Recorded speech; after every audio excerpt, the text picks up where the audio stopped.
Why do we want people to have to prostitute themselves to raise money in order to be seriously taken serious? Why isn't my sweat equity just as valuable as somebody that has $500,000? I'm a smart man. I have a lot of degrees.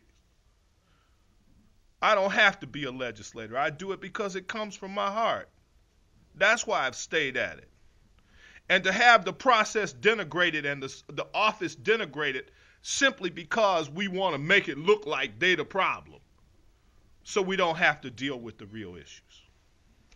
Labor is on and in a war that could kill it dead and take people back 1,000 years in terms of the relationship between the most wealthy and the least fortunate.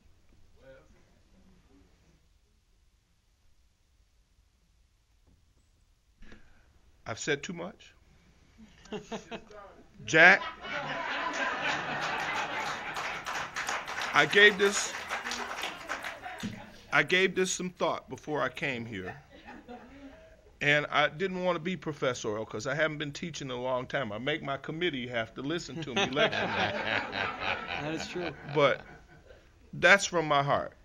And it's from the best thinking that I can do from comparing a lot of different information. We're in a battle for our life. And we could lose, especially if you don't quit fighting one another. Now, was that enough? George, was that enough? It's never enough when you're talking. Okay, Take one. It sounded a little bit more like preacher than teacher, and I got to follow it, you know. I want to pick up on a couple of points that were made in the previous panel. Early on, and I think this came from Luke, early on when we did some polling, we found that our union members, only about 31% supported Obama. And this was about the time that Hillary had dropped out. We also discovered that there were a lot of race issues. Now, people didn't say race, but they called, and these are our members, mind you, who called and said, you know, well, I hear he's a Muslim, and, you know, the crap that we kept hearing. We organized a worker-to-worker training program, and we did, I think it was about 125 training sites for workers to talk to other workers, our leaders and shop committee men, down, you know, all kinds of activists. And basically, the message was bring it back to the economy. You know, well, I hear he's a Muslim. We didn't repeat, no, he's not a Muslim. We said he's a Christian. When they said things like he wants to take our guns, we didn't say, no, he doesn't want to take your guns. We said he will protect your Second Amendment rights. And then we always brought it back to the economy, and the biggest telling item for the national campaign was, you know that you get $12,000 or $15,000 worth of health benefits that he wants to tax? That was, to me, the biggest argument. But over a period of time, we had the last poll that we did, and we think it rose after that, we were up to about 70% of union members supporting Obama. And we suspect it went much higher given the outcome of the election. So there was a turnaround. And the most beautiful thing to me is what started as some racial concerns, race was transcended in the long haul. And I don't think people realized or cared whether Obama was black or not. I just wanted to follow up with that. I agree with Kyle on that. I don't see a lot of change or a lot of positive hope in spite of some excellent election returns. Not only did we pick up 9 Democratic seats in the House, we picked up a number of county commission seats. I think it's 40-some across the state. Yep. And that adds to the ones that we had picked up before. But we've now picked up the low-hanging fruit, you know. The rest of those Republican seats in the House are going to be awfully tough because they're in areas that are just heavily Republican. So we're probably close to our top level in many ways. And this is, mind you, the 3rd highest margin of Democrats in the state's history under this Constitution. 67 seats, the highest was 70. Right. That's when I was here, Jack. That's when George was here. When I was here, I was in the minority. So, but there are three particular problems that I think are going to be daunting for the Democrats and for labor generally. Number one is this, mentioned it, the Senate is held by the same folks, and it could easily be one more Republican in the shower election. It's certainly a marginal area. We could win or lose that one. And the Senate has blocked a lot of good legislation. Let me just run down two or three. The House passed a whole package of bills called Hire Michigan First. Said if you get a tax break or if you get an abatement and you get money that effectively comes out of the state treasury, you ought to hire Michigan workers, not workers from Ohio or Indiana or Mexico or illegal immigrants or whatever. You ought to hire Michigan workers for that tax break. House passed it fairly bipartisan fashion, fairly overwhelmingly. It's been stalled in the Senate for about a year, not quite a year. This week, the House passed a very simple measure that said Detroit Public Schools, by sheer change of numbers, there's a problem and we need to change one little line or one little number in a bill to make Detroit remain what they call a Class 1 school district.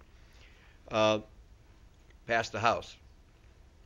The Senate says, well, that's not a bad idea, but along the way we'd like to add charters, we'd like to do this, we'd like to do that, we'd like to require that schools do this. It'll probably not pass this year. It's stalled in the Senate, or will be passed in such a fashion that the House will not deal with it. The governor will veto it if it came to her desk, I think. Third area, House has passed a package of bills that would alleviate, not solve, but alleviate the problem with housing foreclosures. Stalled in the Senate. I don't see those kinds of changes happening. Now, I think that labor will make some concerted efforts. When bills like that pass in the next legislature, we're going to, remembering that the Senate is up for election in 2 years, we're going to do our best to pressure senators in those marginal districts in particular to vote on that, on those kinds of bills. But the Senate will block. Second thing that really is going to impact our benefits or our value in terms of getting labor issues done is the state's economy. We're going to have cutbacks. You're not going to see improvements in benefits for public employees. You're going to see revenue sharing probably cut or possibly cut. That means layoffs of parks directors and park police, park people in the local communities. It means layoffs of fire personnel and police personnel in local communities. We're going to lose jobs because of the state's economy, and it's hard to make gains in labor when we're really seeing those cutbacks. And the third thing that is very distressing to all of us, that's going to be tough to overcome, is the dissing of labor by the Senator Shelbys. I mean, that crap that he is spouting may have had some element of truth in 1970.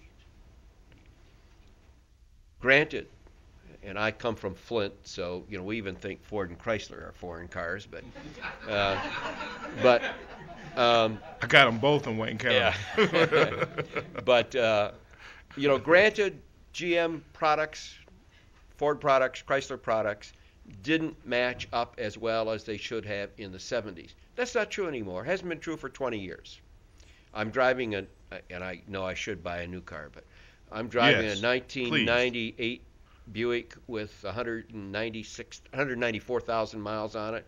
Never had to do a repair. That's a Flint-built V8 Buick engine, by the way. Does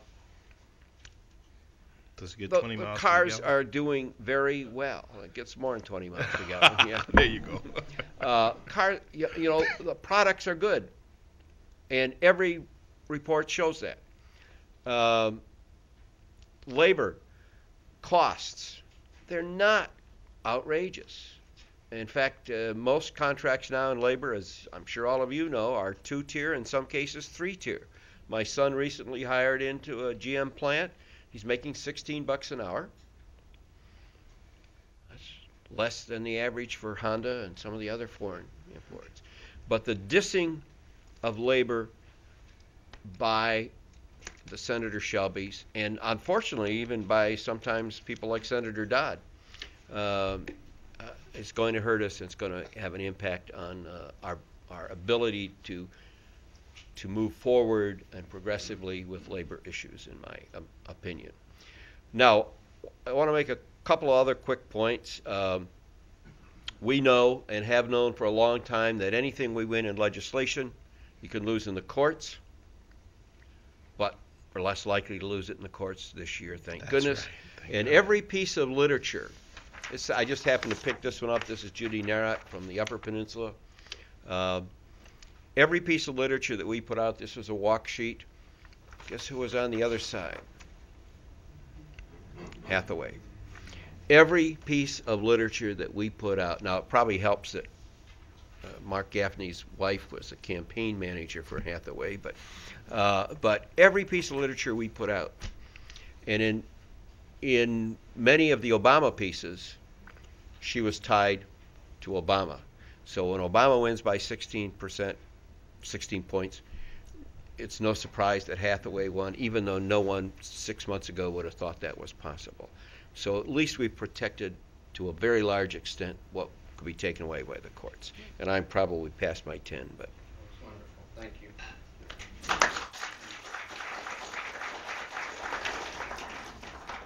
They did such a nice job, I didn't stop for each applause line. But so in the MSU site, we passed out evaluations, and we'll collect them at the end of the program. But we have a few minutes of time for a few more questions. I'm looking at Marquette. Do you happen to have a question for any of these panelists? I see a hand waving back there. Go ahead.